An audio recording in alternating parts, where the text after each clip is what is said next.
ธอนั้นเดินในแสงสว่างจะเป็นดวงและดาวให้เธอได้เป็นกำลังใจจะเป็นลมและฟ้าให้เธอได้มองจะเป็นแสงอรุณทอชีวิตใหม่อบอุ่นใจข้างกายเธอยังมีฉันจะเป็นเพลงบรรเลงให้เธอได้ฟังเมื่อเธอต้องเหนื่อยจะเป็นเสียงต้นไม้พริ้วลมให้เธอหลับตาจะเป็นลมในเงาให้เธอได้นอนอุ่นใจไม่มีน้ำตาจะไม่ยอมให้เธอนั้นยืนเดียวดายให้เธอได้รู้ก็คือพระเยซูให้เธอได้รู้พระองค์อยู่ข้างกายเธอรักและเป็นทุกสิ่งซึ่งเกินความเข้าใจอยากบอกเอาไว้ให้เธอรับฟังก็จากนี้ไม่มีแค่เธอที่เดินคนเดียวลำพัง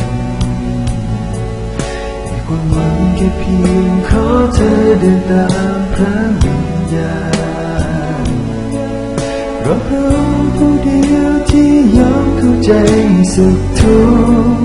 และเป็นทุกอย่างและเธอจะเดินร่วมทางไปกับพระเยซู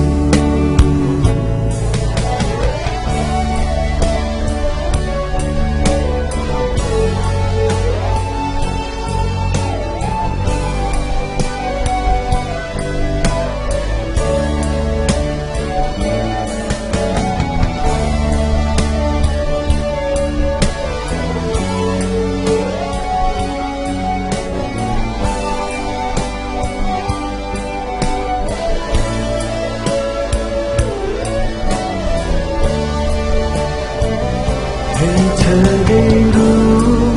ผู้นั้นก็คือพระเยซูให้เธอได้รู้พระองค์อยู่ข้างกายเธอจะเป็นรักและเป็นทุกสิ่งซึ่งเกินความเข้าใจอยากบอกเอาไว้ให้เธอรับฟังจากนี้ไม่มีแค่เธอที่เดินคนเดียวลำพังมีความหวังแค่เพียงขอเธอเดินตามพระวิญญาณเพราะพระองค์ผู้เดียวที่ยอมเข้าใจสุขทุกข์และเป็นทุกอย่างและเธอจะเดินร่วมทางไปกับพระเยซูเพราะพระองค์ผู้เดียวที่ยอมเข้าใจสุขทุกข์และเป็นทุกอย่างและเธอจะเดินร่วมทางไปกับพระเยซู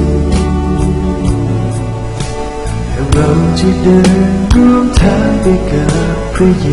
ซู